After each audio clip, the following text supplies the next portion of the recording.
All right, what is up, everybody? Welcome to another episode of Chelas con Chavos. I'm, of course, John. I'm here once again with Gail.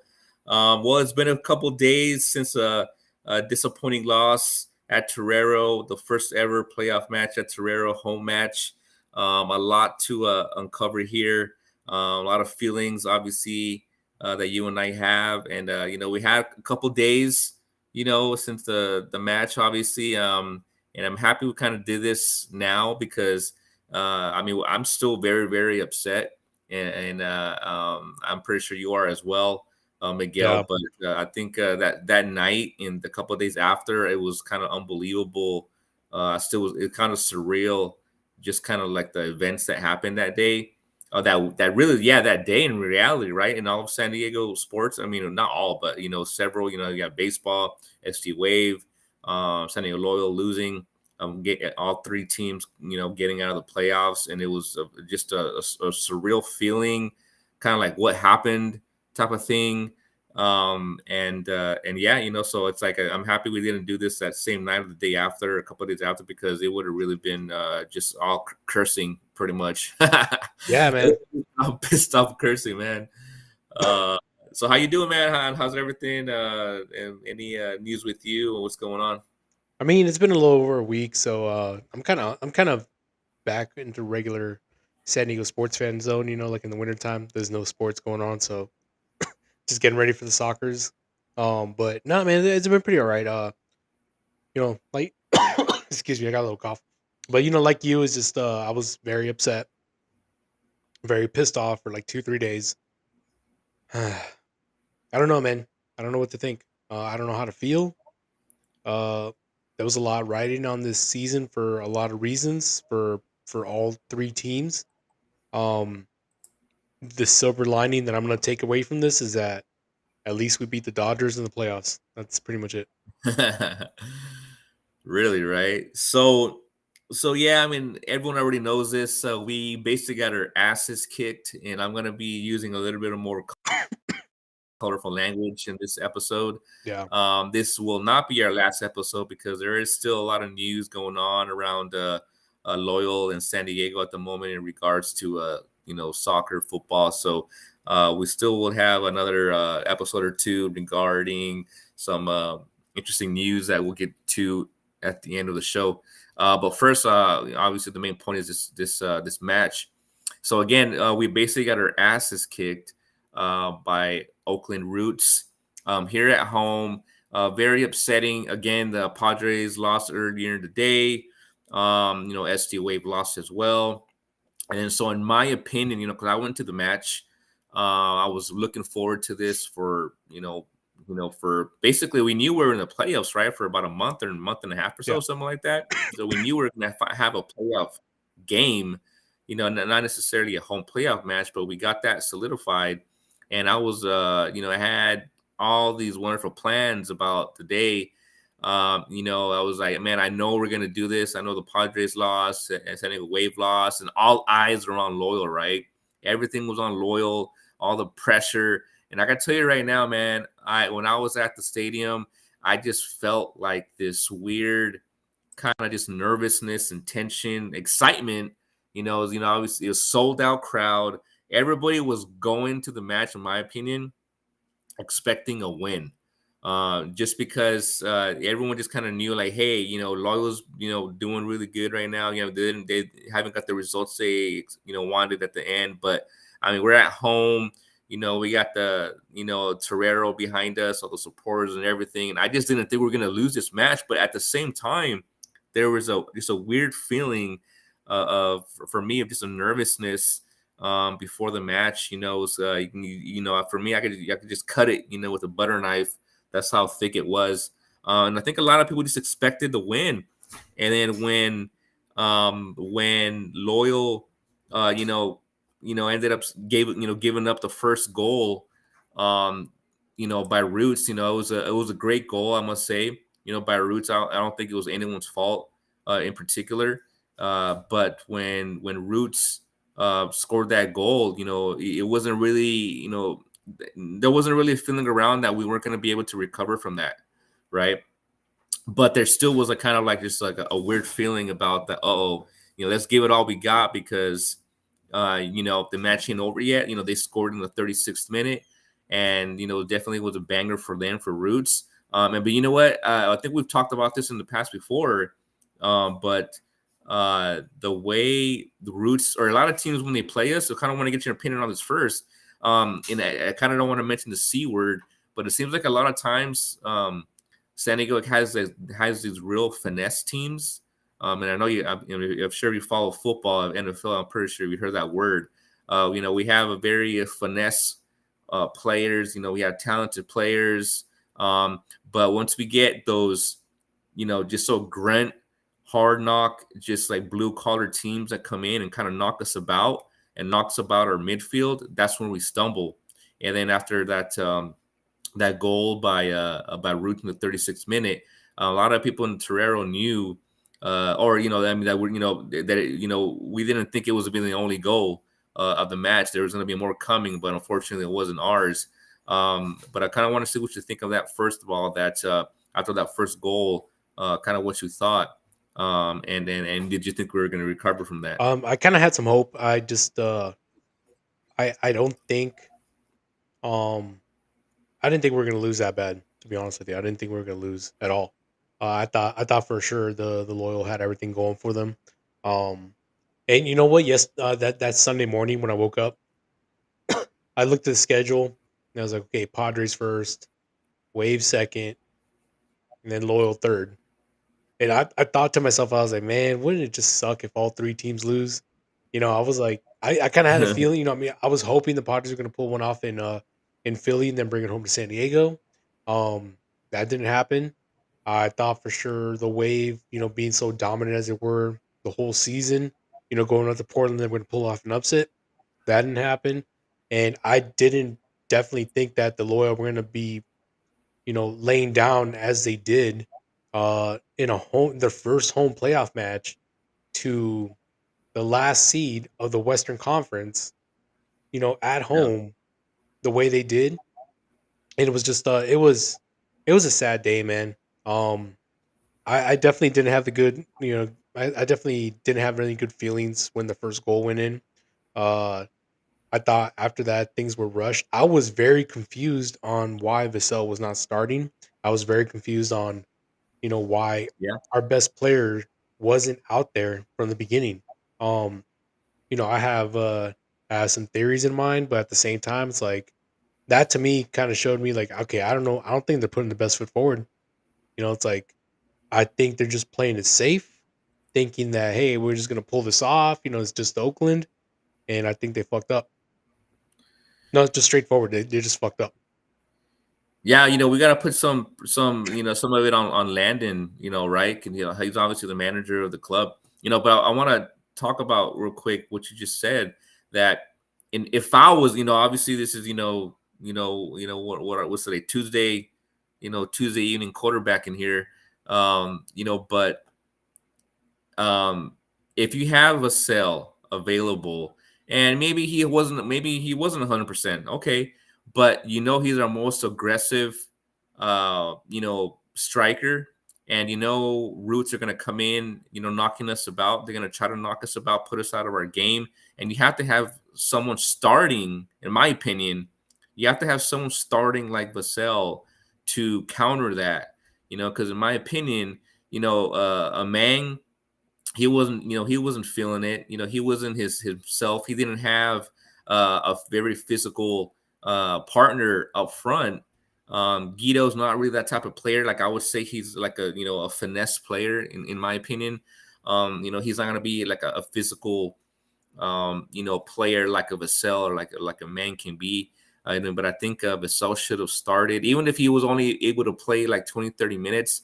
Well, you know what? Put Vassell in there, in my opinion, start him, have him go balls out, for 20, 30 minutes and kind of see, what happens there, maybe get a goal in there. And then, hey, he's only able to give 30 minutes. Well, then, you know what? Try to hang him in there until, the end of the first half and then kind of see what happens. But in my Yeah. opinion, like I think Landon Donovan got it wrong here with the lineup initially. There wasn't really too many, options besides Vassell that could have started as well. Because we had, Hackworth, on the bench, Kasanze, Riley, Carlton. We're going to get into some of those players in a little bit, but Vassell. But who else really can you bring on, right? But I mean, you have your most athletic and physical player in there, and you can tell too when when Vassell came into the match later on in the match, everything changed.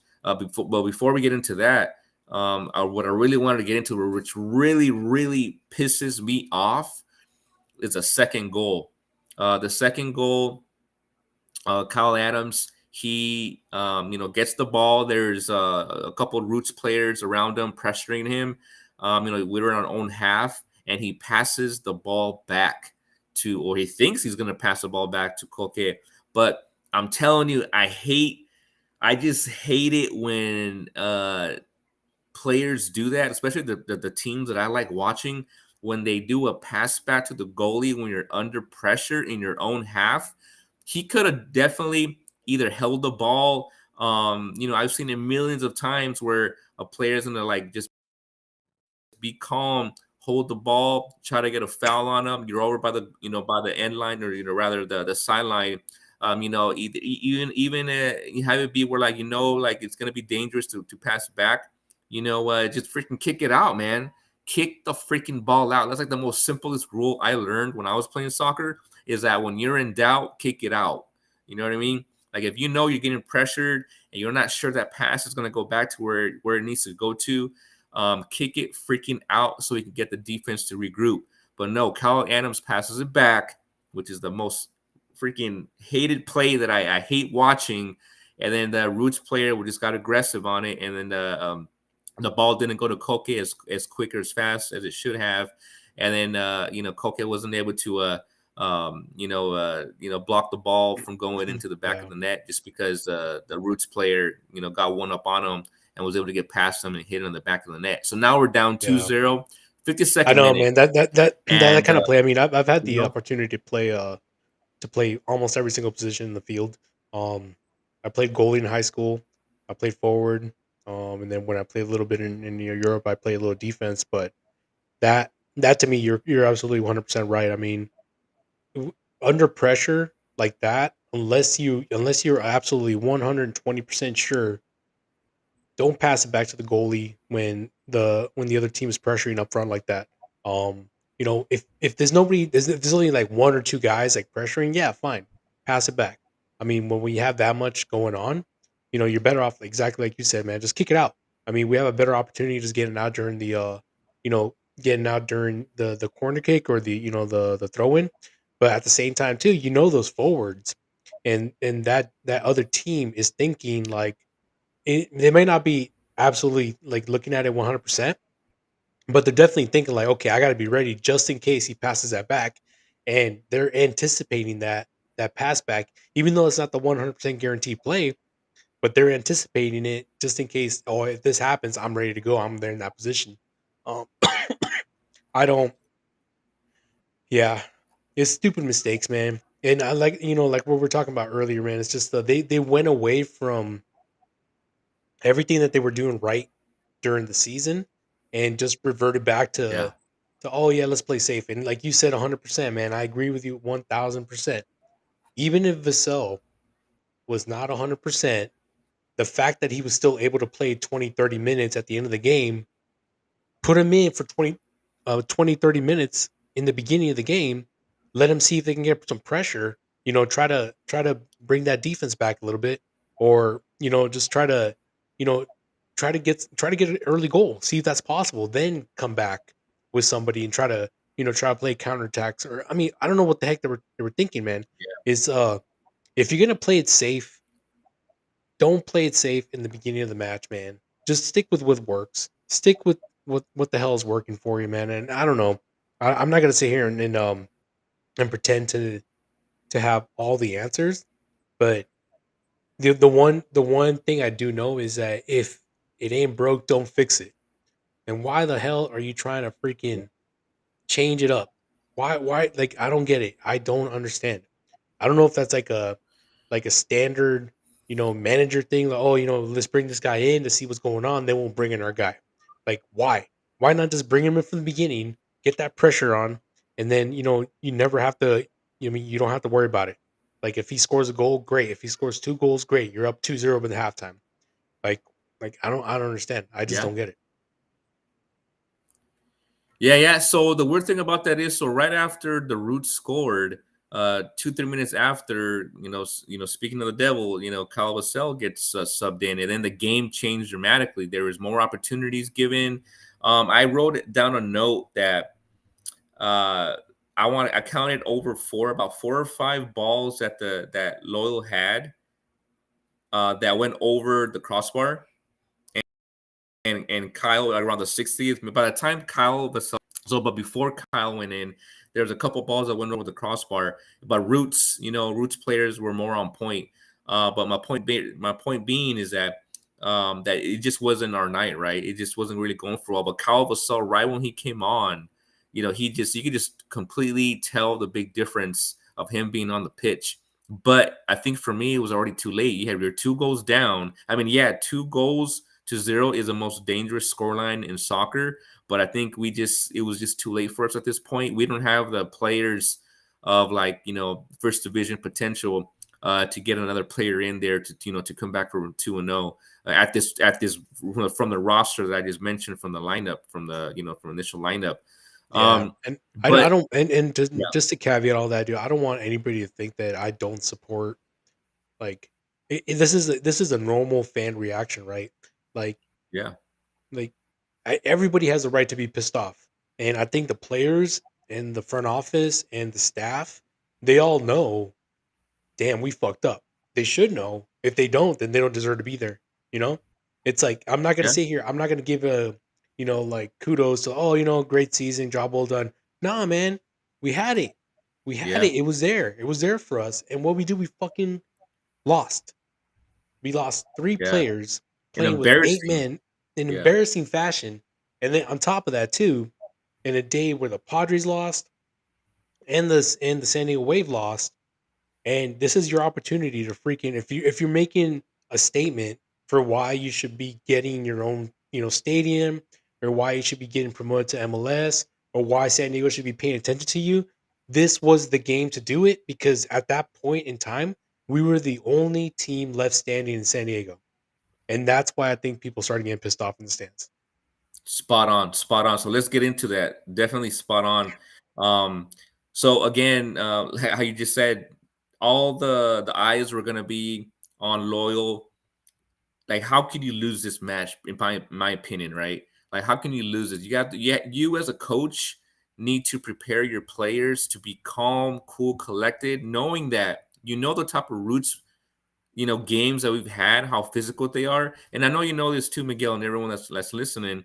But when we had like Orange County come in, even Phoenix come in, these are some very physical teams. And when they come in, some of their game plans are to knock us about, get physical, with their midfield players, where the midfield players are getting bumped around and Yeah, because aren't we're be gonna able to. get red cards. Yeah, and they know because we have some very emotional players Yeah. that are gonna react, and that's what happened here. So let's get into this. What happened? So, an off the ball incident, and literally, I'm talking about a man here, but and we're gonna be dissecting this a little bit. It's gonna start getting a little bit heated now, everybody. But there was an off the ball incident where a man was tussling with the Roots player, and then it was right in front of the freaking referee. Referees and call that all day. They're tussling, and then the ref ended up calling, the foul. And then a man was separated. He got yellow carded. He got separated from the player because they were chirping back and forth. But for some reason, he was alone. The guy was like 10 yards away from him. He goes up to the guy, ends up sticking his finger, in his freaking face, like telling him like something like, "Hey, you know what you did, or you're playing dirty, or whatever It's like, it is." just leave them alone. Leave it alone. This is the thing about it, though.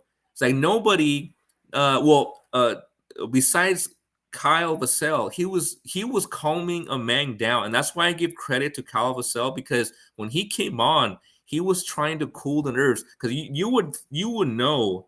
Well, by watching Kyle Vassell that he's a very very a passionate player that he puts it all on the pitch, and that we've seen what he's done, where he's got a red card before, at Torero for being physical. But for here, I think he knew what was at stake and he knew what was going on. And I give credit to him because he was actually one of the only players I saw that when people were getting, were some of the players were getting overheated, some of the loyal players, that he was actually coming around and trying to calm them down. So he Yeah, tried to do the same thing with the Mang, after he got Mang went back and gave him the finger of death, to the Roots player. And obviously he flopped. And again, why did you do that? The ref saw it again. Right, the ref's eyes are on you, what you're doing, how you're behaving. You get a second yellow, you get a red card. A man starts, obviously getting pissed off. And I tell you about a man right now, he did not play happy. Usually when you see him play, he's smiling. He'll get offside, but he's laughing, smiling because he knows that, hey, he could have done better, or he's having a good time playing. He was not from the minute one. I did not see a man play with happiness this match, and that's how I thought no, something was off. yeah.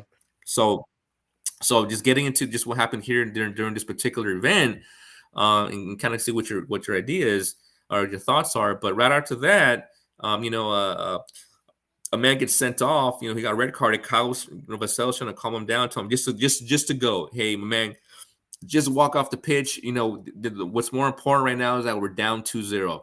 So he's trying to get a man off. And then at some point, Guido ends up getting um, some point after that, Guido ends up getting a red card as well, just because he was already going on a second yellow from earlier in the match, over at the 6th minute. So he already had a yellow, Guido, and then he starts chirping off, and being aggressive and getting a foul on a Roots player, and ends up getting sent off in the 79th minute. So now we're down 2 players when it's really contested right now. We're down 2-0, and not even that. Everyone at the stadium knows, or even if you're watching the match, you knew that the Roots players were wasting time. Yeah. The freaking goalkeeper of Roots, this Blanchett guy, he was wasting time from not even the first goal. Like he just knew. Like that's what I'm telling you. They had Roots had a freaking game plan of wasting time, um, um, getting in the heads of loyal players, and they did it before the goal because I was there and I was witnessing what the goalie was doing for the Roots. That he was wasting time. He was not going for the balls that were the balls that were going at the outside the goal line to the sideline, that he was supposed to either get a goal kick or whatnot, a direct kick. He was taking his sweet time. The Torreira was erupting on, getting pissed off at him, and then that's where you knew that this was not going to be an easy match. But so now, what are your thoughts here with Guido getting sent off, a Mang, and then kind of just like the events until then? You know what? It's just it's the playoffs, man. I don't care if it gets emotional. I don't care if during the regular season, fine. Emotions run high. But when you get a red card, you know the worst that could happen is you don't get 3 points. Um, and then you get a game suspension. But at the same time, no, this is a win or you're out situation. Like there's no tomorrow. It's like it's not guaranteed. You either win or you go home. And the fact that and you have, and again, I'm not saying that I've never been there or I'm never gonna have that situation before, or like obviously I know emotions run high, but if given the situation that we were in, they should have they should have been better. They should have done better. They should have been better. There should have been the bigger people. The fact that Among just like could not control his own emotions. Really fucked up. The fact that Guido that knows he's on a yellow and decides to freaking just get even more aggressive and push the envelope. And not saying that he deserved it. Maybe the referee was looking at something. I've said it before and I've said it again. I do not want to leave these games to the referees. We all know they suck. Everybody knows they suck. And the fact that people say, "Oh no, the refereeing was just bad. It was terrible. They put us." No, no, no. The referees did what they thought they were doing right. We are not even. The San Diego Loyal did not keep their heads. They knew the situation, they knew what was at stake, and they decided to just freaking push the envelope anyway. Like anybody, even if the worst referee in the world, something happens to you, all right, cool, brush it off. You're down 1-0. I mean, you're like you're losing. I think I don't even know if it was 1-0 at that point. I think we were down 2-0 at that point already. And it's like you already know you're losing. Why the hell are you going to put the team in a situation where they have to play down 10 men and then 4 minutes later the play hasn't even started yet. Now you're automatically down to 9 men. Like why the hell, and that's Yeah. coming from our captain, or I mean one of our leaders. Like why would you do that? Yeah. Why would you put that team in that big of a deficit? And on top of that too, like what you're talking about, like the fans started getting pissed off. I mean, by that point, everybody's been pre-gaming. Everybody's already like 2, 3 beers deep already. So yeah, of course we're gonna be freaking running out of emotions. And the fact that everybody's telling us like, oh man, you guys gotta calm down, your fans. No, we deserve better. We deserve better than that crap that was put on the field. Like Yeah. everybody knows Yep. that this was our first game. The players know this is our first game at home. The players know what they play better than this. They know they should be better than this. And I don't care. Like Yeah. I don't like if everybody's gonna be, oh, put yourself in their shoes. Yeah, I have been in their shoes. You know what? Like maybe not in that scenario where it's like you got thousands of people looking at you, but at the same time, like I know when something's at stake, like I'm playing my heart out and that's it. I'm not gonna argue with anything. I'm not gonna try to put my team in jeopardy. I'm not gonna try to put other players in jeopardy. I'm not gonna try to put myself in a position where I'm gonna get kicked out of something that I really care about. And that's just it, man. It's just it's upsetting, dude. It's really upsetting. I thought they're professionals, man. They should know better than this. Like this is yeah, they're not getting Yeah. paid millions of dollars, man. They're not gonna go home to like mansions. They're second division USL players, dude. They should be able to at least freaking put some heart out there. That's it. Yeah. And again, after seeing a man get sent off, I think Guido should know. Obviously emotions are running high, but you should know, hey, we can't lose another player. Everyone just shut up and let's start Yeah, playing ball. We've done it before. We've done it before where we're down a person and we can get a good result. But no, Guido gets sent off as well, and then so now we're down 2 players, right? So 9 against 11, and then at some point, a few minutes after that, the 84th minute, see, we just start losing it, start breaking down even worse. Grant Soman gets a foul, and then just 4 minutes later, Grant Soman gets another foul, and gets a second yellow. Well, he got the first yellow in the 84th minute. You got the second yellow in the 88th minute, and obviously there you go again. A red card for Grant Stoneman, which was obviously going to come.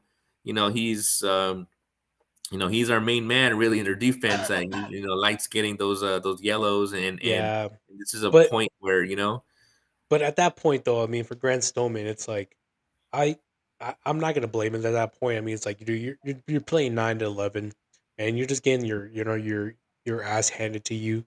Like you at that point, you're just trying to do anything and everything to try to stop him. So not yeah, only did those 2 red cards, put us in a disadvantaged situation, it put our defense and our players on the field in a situation where they have to stop the bleeding.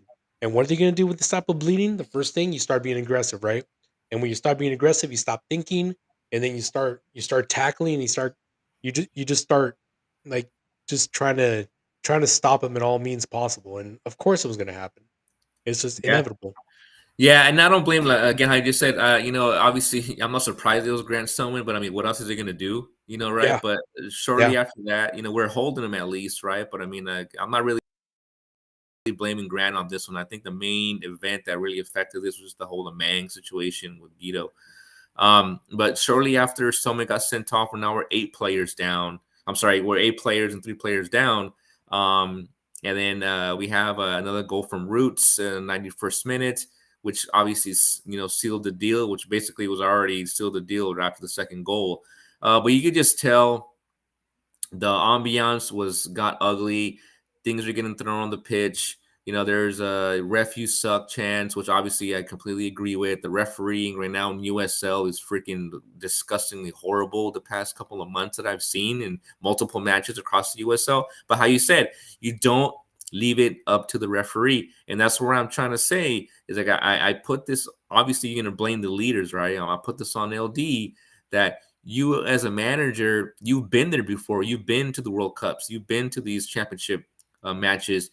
You did not. I don't think he did the good job. Yeah. You did not do a good job of leveling the heads of these players and letting them know that hey, all San Diego's watching us right now, and we went out in the most disgusting, horrible fashion. Again, I thought it was freaking embarrassing for all the for all the people It that was were embarrassing for the watching the loyal fans. match. It was embarrassing for the whole organization as a whole. Embarrassing for Yeah, us. I mean, like I said, Yeah, like the what ref are didn't put yeah, up those 2 goals. The ref didn't put us in a disadvantage in those 2 goals. Those 2 goals came well before the red cards. Like, I can give a 2 shits about, like, what anybody says, like, "Oh, yeah, refs, you suck," like, all that. Yeah, no, fuck that. Like, we did not put ourselves in that hole. yeah, And the most embarrassing part about it for me was after everything that happened throughout the day, I had friends that had never seen a loyal match watching the game because I hyped it up so much. I was like, dude, this is a playoff chance. I yeah, mean, we're gonna get it. We're gonna do this. I have a really good feeling about this. Like, follow this team.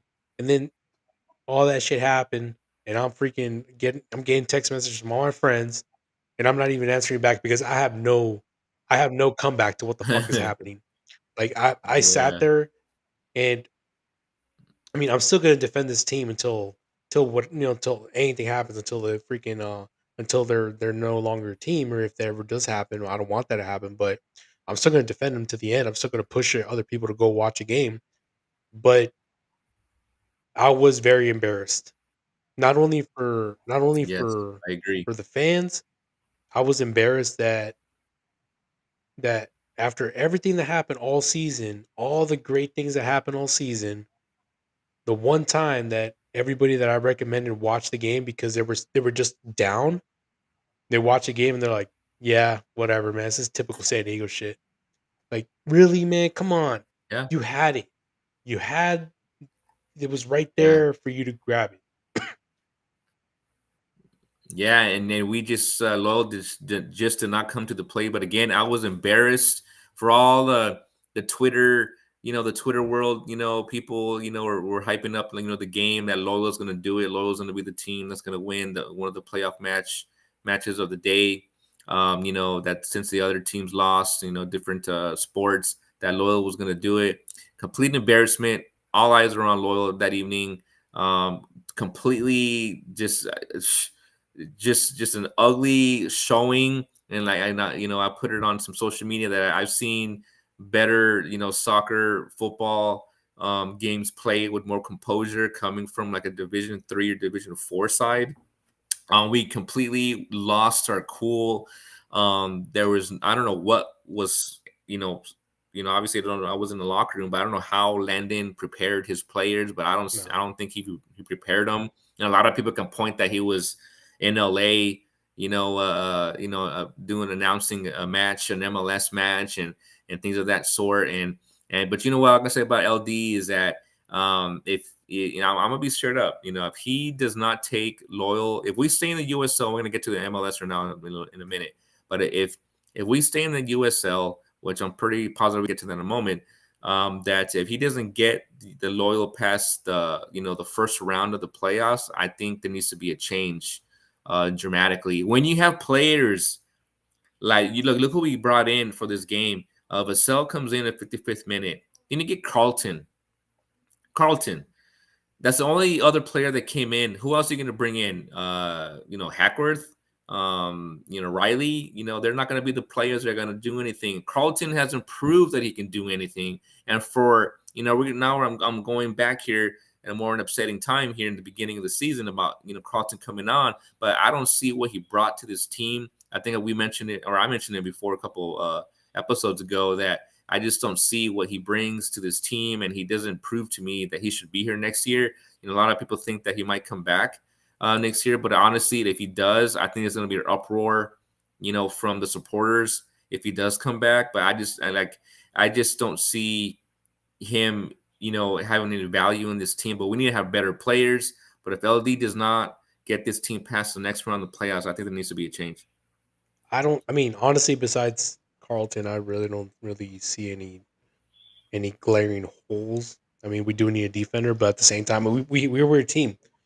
This was a complete team. I think Yeah. it was. I think it was enough to be able to get us far. Um, and it sucks that it had to go that way, man. I don't think it's a. As much as I don't want to like Landon, yeah, he should have better game plan, but at the same time, Among's not. He's not a horrible Right. forward. you know, he's there for a reason. Um, I don't understand.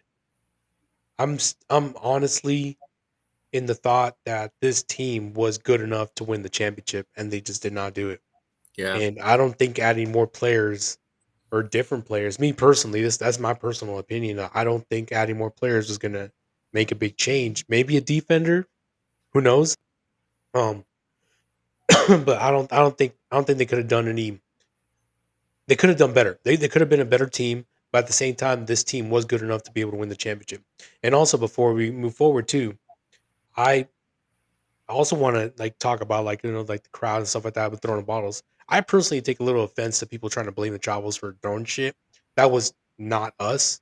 I mean, if anybody has any issues with like with the Chavos or anything like that, or people like thinking we're not going to be anybody's scapegoats. All right.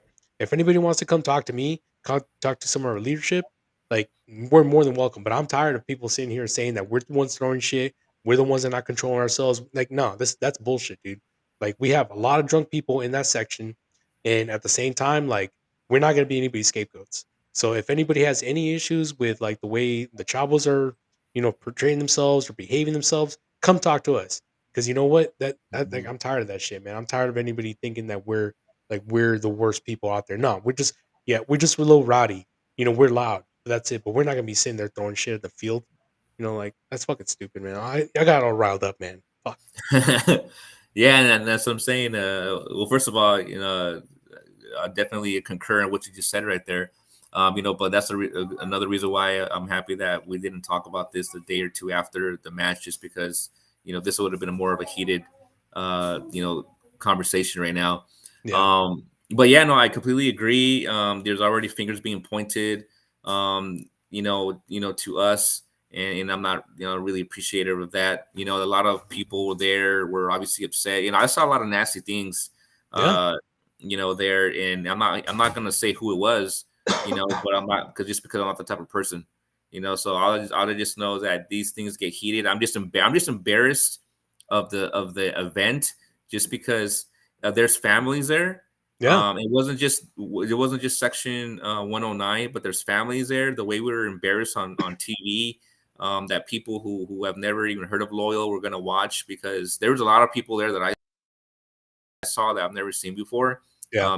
People were bringing their families, significant others, Yeah. kids, and I was just really embarrassed at the showing that people saw, and then that they're probably a memory of this season is looking at that game and seeing what happened, the embarrassment that Yeah. happened to us, and how are you going to bring up fans, and then just the way the fans reacted, and then the display on the pitch, and then just what was going on around San Diego, that it was just not a good moment. But that's when you shouldn't be, pointing fingers at certain people. For It certain was groups. pretty much Yeah. all around the stadium. Yeah, certain groups. I was seeing it all around the stadium, and No, that's not it's right, not right, man. I'm So, just like I said, if um, anybody has any issues, come talk to myself, Johnny, anybody in Chavo's leadership. Like, we'll be more than happy to freaking tell you about it, man. Because it's like, honestly, this whole blaming things on us, it's getting old. It got old. It got old in Phoenix, and yeah, it's getting old in this thing. yeah, yeah, exactly. So that's definitely discussion we could have at some Yeah. point later. But so I want to get into the juicy stuff here. You know, we kind of went on our rants here. But so again, we just keep talking about the embarrassment. San Antonio lost, or I'm sorry, they won their first playoff match, and so did Colorado. So the top for one seed and two seed are still in it, and us, the number two seed, are out. So that just kind of just shows you how the preparation for this match against Roots was totally just you know not there. It just fell Yeah. apart. So, anyways, so let's move on from that. So before we end the episode, I just wanted to get into the rumblings that's been going on around that. MLS is obviously having an interest right now. I want to get into the everything that's been put out there, but right now there's news just coming out that the MLS is most likely going to be announcing another expansion team, possibly playing in either 2024, 2025. A lot of things went are not going Las Vegas's way at the moment. You know, we obviously know what happened with Sacramento. The good thing about San Diego, in a nutshell, is that there's a stadium ready there, Mission Valley, that's ready for to receive an MLS club. Right now, if you obviously are in the whole loop of a season ticket member. News that the monthly with leadership was pushed back, and it just so happens we have pushed back to a day that's after the winter meetings for MLS, when they're potentially probably going to be announcing what their decision is on the expansion. A lot of people are not sure, or there's not really much news if it's going to be loyal or not. A lot of people are speculating. There's theories that could be, that it can't be. A lot of people obviously want loyal to get the name promoted, and obviously get Landon and the ownership and leadership involved in that negotiation there. We have, or talk about an Egyptian billionaire along with Saquon, Kumeyaay tribe, Saquon Casino being part of the management.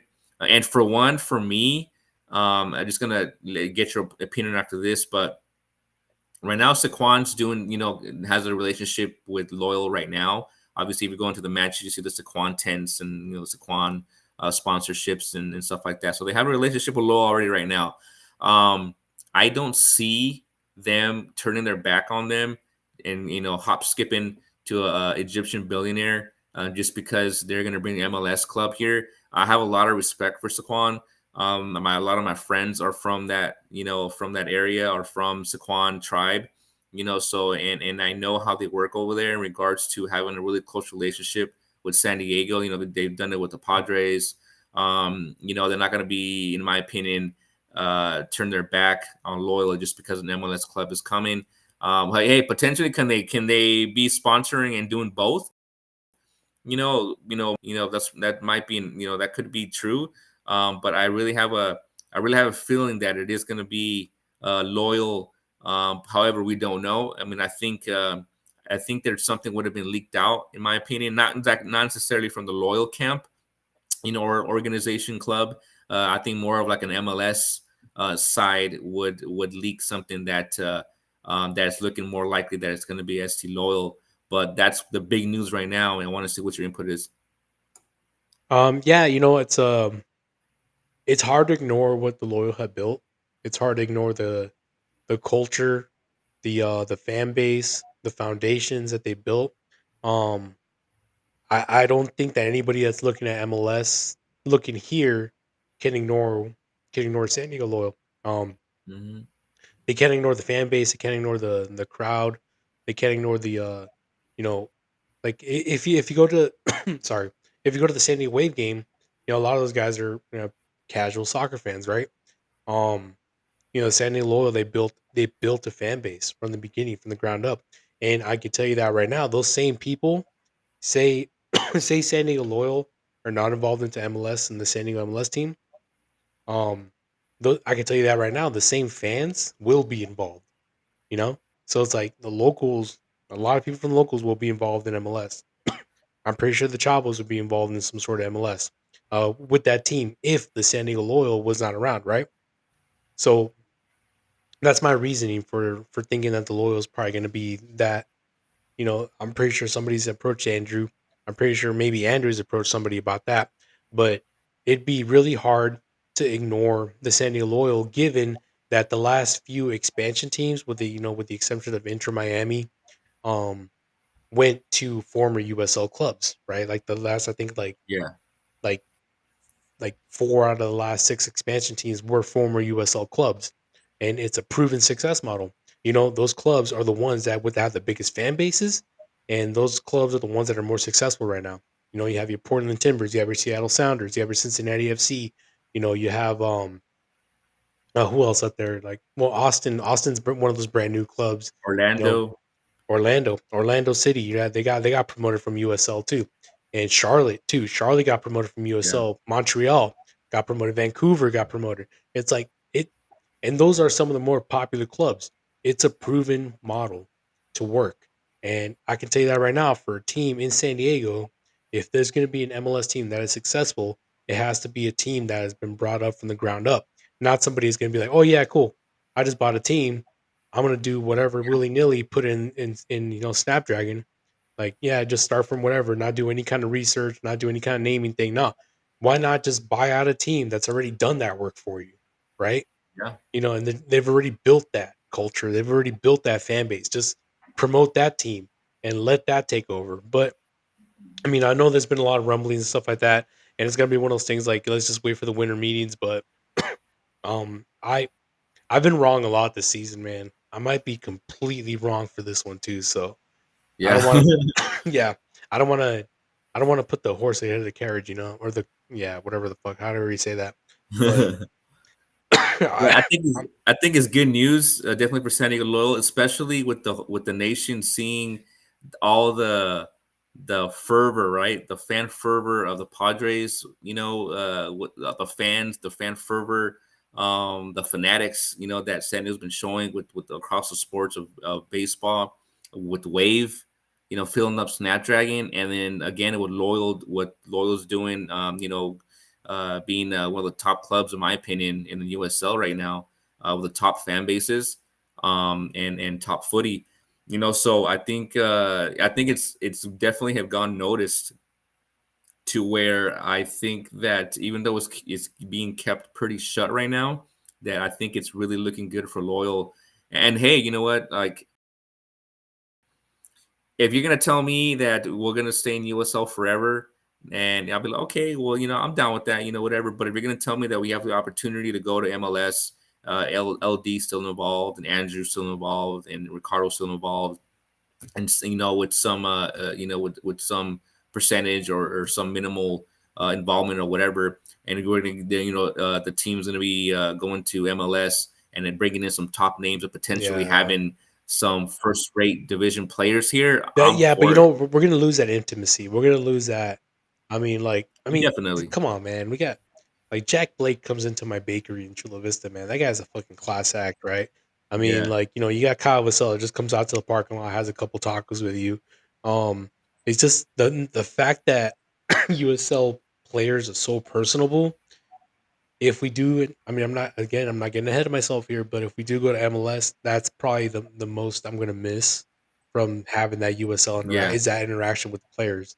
Um, yeah, the fact that it's gonna be definitely. like these guys are just coming in, they're gonna come in and do a job and then freaking go back to Miami wherever they live. Like, no, the USL players, Yeah, they live here, they work here, they breathe San Diego. yeah, Um, so I don't know, man. Yeah, I think I'll be happy either way.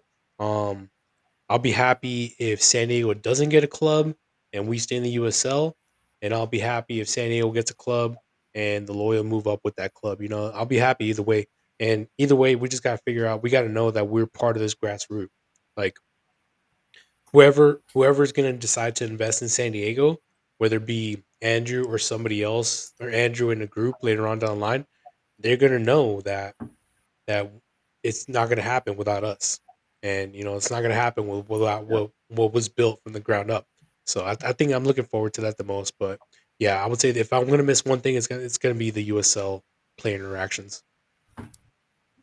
No, I agree. And just to note on that if San Diego does have an MLS club and it does become Loyal, that Lowell wouldn't probably be moved up to MLS probably till the earliest of 2000 till 2024. But there's rumblings about possibly 2025 to get a really solid preparation for being in MLS, because it's not easy just doing hey a year from now we're going to be already providing an MLS club, and having the whole functionality of it already there. So if we do go up to MLS, we're going to have at least, I would suggest, the club to decide maybe 2025, so we can just still have, those Vassels, and those Coques here for a year or two and establish a relationship, and they'll always have a home here Yeah, and then if they also do like leave. we're gonna be able to build.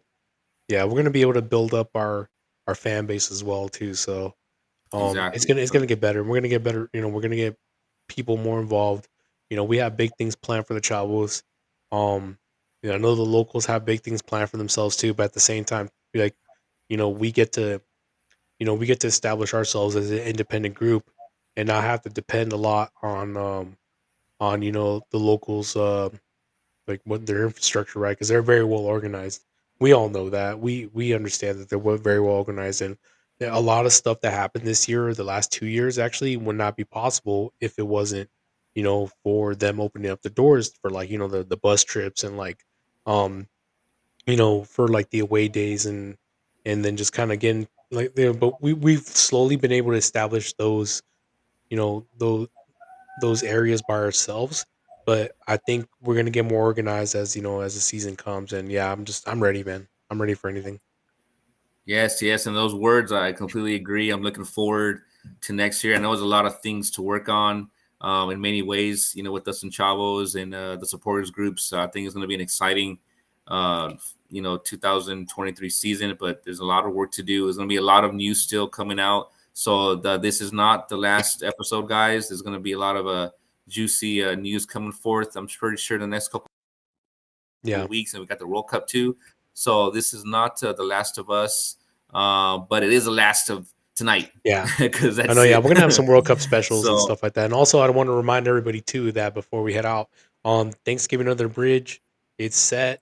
We're gonna start collecting food, turkeys, gift cards, whatever you can provide.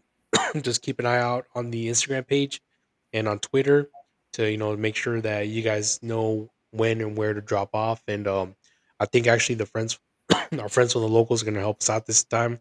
To hand out and stuff like that. So we're gonna have a lot more hands on deck for sure. definitely. Yeah, all right, everybody. Well, thank you for tuning in. Look forward to seeing y'all at some point later on during this off season. I know there's going to probably be a season ticket member event going on, provided by the club. So we'll see y'all then. And other events that supporters groups will be throwing in the next couple weeks or months. So until then, everybody, thank Yeah, you for thank you. listening. Peace out, everyone. Peace.